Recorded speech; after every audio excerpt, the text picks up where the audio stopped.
Salam sejahtera untuk kita sekalian. Terima kasih buat Bapak Ibu yang sudah menonton video ini, dan saya percaya video ini akan bermanfaat bagi saudara sekalian untuk pengkhotbah pemula, bagi sintua, bagi pemberita Alkitab dimanapun saudara memberitakan Alkitab, bahkan di pengumuman-pengumuman, bahkan di sekolah-sekolah, bahkan di mana saja.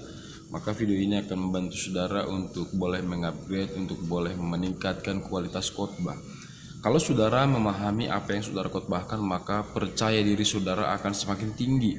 Jika saudara semakin mendalami, semakin persiapan lebih matang, maka saya percaya khotbah saudara akan semakin tajam dan juga semakin menarik bagi banyak orang. Nah, salah satu contoh yang akan saya bawakan pada video ini adalah ketika saudara akan mengkhotbahkan dari Filipi 1 ayat 21, bagiku hidup adalah Kristus dan mati adalah keuntungan. Ayat ini seringkali diangkat Bapak Ibu Saudara sekalian di dalam kedukaan, di dalam kemalangan, di dalam acara-acara meninggalnya seseorang.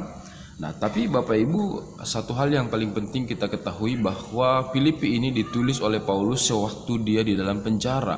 Dan Filipi ini adalah salah satu surat penjara Paulus di mana dia sedang terpenjara oleh karena pemberitaan firman Tuhan. Jadi posisi dia di penjara, dia berkata dalam Filipi 1 ayat 21, bagiku hidup adalah Kristus dan mati adalah keuntungan. Mengapa sampai Paulus berkata bagiku hidup adalah Kristus dan mati adalah keuntungan? Sesungguhnya Paulus sedang menjelaskan bahwa ketika seorang hidup dalam Kristus, maka kematiannya adalah menjadi keuntungan. Tapi sebaliknya kalau orang hidup di luar Kristus, maka kematian bagi seorang itu adalah merugikan atau kemalangan.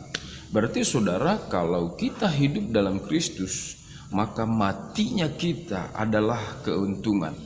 Nah, saudara juga bisa mempelajari situasi-situasi jemaat di Filipi, dan saudara juga bisa mempelajari bagaimana Paulus berjuang di dalam jemaat Filipi. Uniknya saudara, dari seluruh jemaat, maka Filipi lah yang dijelaskan oleh Alkitab yang melihat pemberitaan Paulus yang membuat Paulus bisa menyambung kehidupan dari pemberitaan Injilnya. Ketika dia akan berangkat ke Makedonia, maka jemaat Filipi tetap memberikan bantuan pada Paulus. Apakah jemaat Filipi adalah jemaat yang berkecukupan atau kaya dalam segala hal? Saudara, memang kota Filipi itu adalah kota yang kaya, kota di pusat kota perdagangan, pusat kota untuk mencari uang. Tapi ingat saudara bahwa Filipi itu, jemaat yang ada di Filipi itu sudah ada jarak dengan orang-orang sekitar. Setiap orang yang percaya pada Yesus di kala itu akan dijauhi. Setiap orang yang percaya pada Yesus di kala itu akan terbangun jarak-jarak dengan orang lain. Karena banyak orang tidak menyukai Yesus, banyak orang tidak suka dengan pengajaran Kristus, tapi mereka harus bertahan dalam situasi itu. Jadi saya bisa gambarkan mereka adalah orang-orang yang biasa-biasa, yang tidak terlalu kaya dan tidak kaya, hanya biasa-biasa, tapi mereka mendukung pekerjaan Tuhan sepenuhnya. Maka Paulus berkata kepada mereka dengan statement yang sangat tepat, dengan statement yang sangat kuat. Dia berkata, bagiku hidup adalah Kristus dan mati adalah keuntungan. Maka kata Paulus dalam ayat-ayat berikutnya, aku bingung pilih yang mana, apakah aku hidup dalam dunia ini atau aku bertemu dengan Tuhan. Karena dia tidak takut mati, saudara. Jadi ayat-ayat ini memang merefleksikan bagi banyak orang bagaimana supaya seorang itu datang pada Tuhan, bagaimana mendorong seseorang itu untuk memahami pengertian atau makna dari hidup. Dimana ada banyak orang berkata bahwa selagi dia hidup dia ingin memuaskan segala hawa nafsunya, selagi dia hidup dia akan memuaskan segala hasrat dagingnya. Tapi ayat ini menjelaskan pada kita bahwa Paulus ingin membuat sesuatu dalam hidupnya, yaitu kehidupan yang berharga, supaya kehidupannya itu bisa menghasilkan sesuatu. Dan dia berkata bahwa kematian adalah keuntungan baginya. Maka Paulus sampai berani berkata mati adalah keuntungan. Nah, jangan sering kita berkata bahwa mati adalah keuntungan bagi kita kalau kita belum hidup dalam Kristus. Jadi hidup dalam Kristus yang seperti yang dimaksud Paulus seperti apa? Dia hidup dalam Kristus itu all out, saudara, habis-habisan untuk Kristus. Dia memberitakan Injil sekalipun ada banyak tantangan di depan, ada banyak pergumulan di depan, ada orang-orang yang tidak suka dengan dia, tapi dengan kegigihannya, dengan hatinya yang begitu yakin dengan Kristus, maka dia terus berjalan bersama Kristus sekalipun banyak badai yang dihadapinya. Nah, kalau saudara mempelajari, kalau saudara akan mengkhotbahkan ayat ini, maka saudara harus tahu riwayat dari pemanggilan Tuhan akan Paulus.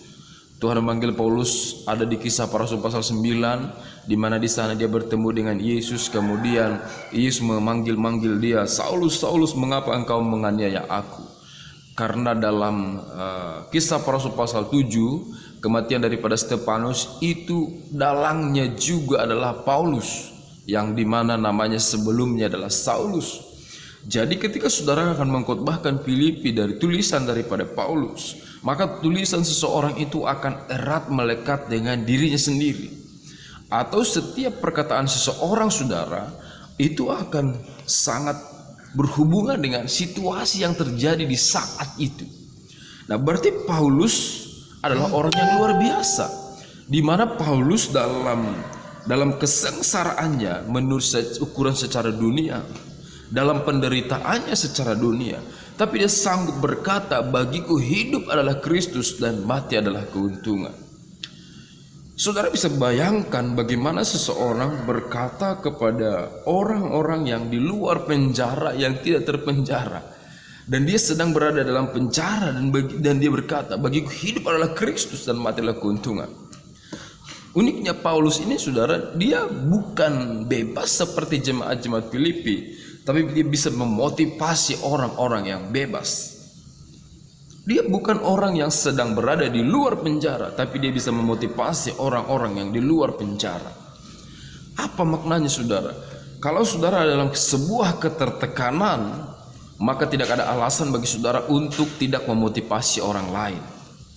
Jadi bagaimana saudara membangun khotbah dari ayat ini? Untuk poin-poinnya, saudara boleh saja mengambil dari mana saja, atau saudara boleh memulai dari mana saja. Tapi saya jelaskan bagaimana Paulus bisa mengucapkan ayat ini, karena latar belakang teks itu sangat perlu, saudara. Mengapa Paulus mengucapkan ayat itu? Ayat itu menunjukkan bahwa sekalipun aku dalam penjara, sekalipun hidupku sedang terpenjara, badanku sedang terpenjara, tapi aku masih bisa menuliskan Injil, aku masih bisa menuliskan firman Tuhan, aku bisa menuliskan pewahyuan yang datang padaku untuk aku beritakan padamu. Jadi tidak ada alasan bagi Paulus untuk berhenti melayani Tuhan sekalipun dia dalam penjara. Jadi hidup bagi Kristus itu adalah seperti yang dilakukan oleh Paulus. Jangan saudara beranggapan bahwa hidup bagi Kristus itu, bagiku hidup adalah Kristus, adalah hidup yang bergereja, memberi persembahan. Itu sudah bagus, saudara. Tapi langkah daripada Paulus untuk hidup dalam Kristus itu lebih dari sekedar apa yang saudara pahami, apa yang saudara lakukan selama ini. Jadi kalau hidup dalam Kristus itu bagi Paulus, menurut penulis daripada kitab Filipi ini, adalah all out, saudara, habis-habisan. Ketika saudara sudah habis-habisan bagi Tuhan, maka saudara berkata, "Aku sudah hidup bagi Kristus." Kalau saudara hanya menjalankan keagamaan, hanya sekedar menjalankan, berarti itu saudara belum hidup bagi Kristus. Hidup bagi Kristus itu kita meneteskan air mata untuk pelayanan, kita berjuang, bahkan meneteskan darah kalau Tuhan perlukan untuk ladangnya Tuhan. Maka itu yang dikatakan hidup bagi Kristus. Maka ketika saudara hidup bagi Kristus, keuntungannya adalah saudara akan mati bertemu dengan Tuhan, menemukan kemuliaan di dalam Tuhan. Jadi ayat-ayat ini saudara boleh saudara rangkai menjadi sebuah khotbah, boleh saudara bangun poin-poin. Contohnya, hidup yang seperti apa yang Paulus katakan hidup adalah Kristus, atau hidup adalah Kristus itu bermakna seperti apa?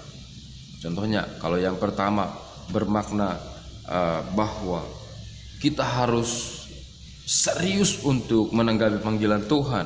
maka saudara bisa mengambil referensi ayat dari Kisah Para Rasul pasal 9. Nah, ketika saudara mengambil poin yang kedua, kalau yang pertama tadi apa makna hidup adalah Kristus? Yang pertama, respon terhadap pemanggilan Tuhan atas kita. Dan yang kedua, kita harus mempersiapkan diri dalam segala apa yang Tuhan percayakan. Itu ada dalam kejadian Paulus atau kisah Paulus. Ketika dia dipanggil Tuhan, maka dia butuh 13 tahun untuk mengabarkan Injil. Jadi dia tidak langsung memberitakan Injil dan untuk memberitakan apa yang dia tahu, tapi dia belajar dulu selama 13 tahun dengan waktu yang tidak sedikit. Apa maknanya bahwa hidup adalah Kristus? Makna hidup adalah Kristus adalah sekalipun kita menderita. Yang ketiga, sekalipun kita menderita, maka kita akan tetap melayani Tuhan. Maka perhatikan kehidupan Paulus, dia di penjara pun tapi dia tulis Alkitab. Dia tulis kitab di penjara. Dia tulis renungan-renungan, dia tulis kata-kata membangun, dia tulis kata-kata kekuatan bagi orang-orang. Nah, sehingga saudara, saya berpesan pada saudara, kalau saudara ingin menggali Alkitab, baca kitab itu keseluruhan, jangan hanya baca sepenggal ayat yang akan saudara khotbahkan.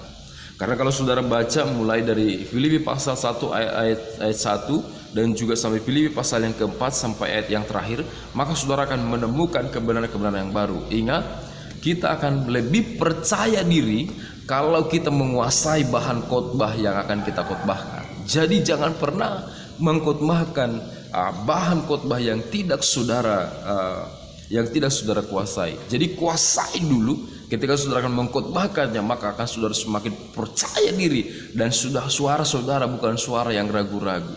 Suara saudara dalam berkhotbah bukan suara yang pelin-pelan, tapi tegas dan kuat, dan kemudian jemaat yang mendengarkan pun akan bersemangat. Sampai di sini video saya berharap kepada saudara tonton video saya yang sebelumnya dan subscribe video saya, dan terima kasih untuk subscribe saudara. Dan saudara boleh tulis di kolom komentar kalau saudara ingin saya membahas misalnya perikop ini. Saudara bisa tulis di kolom komentar supaya kita semakin belajar. Saya mengajari saudara karena saya rindu pelayanan saudara semakin maju, pemberitaan firman yang saudara bawakan semakin hebat, semakin diminati, semakin saudara enjoy dalam melakukan khotbah. Saudara bukan tertekan, tapi saudara enjoy. Terima kasih atas yang menonton video ini. Tuhan memberkati Bapak Ibu saudara sekalian. Shalom.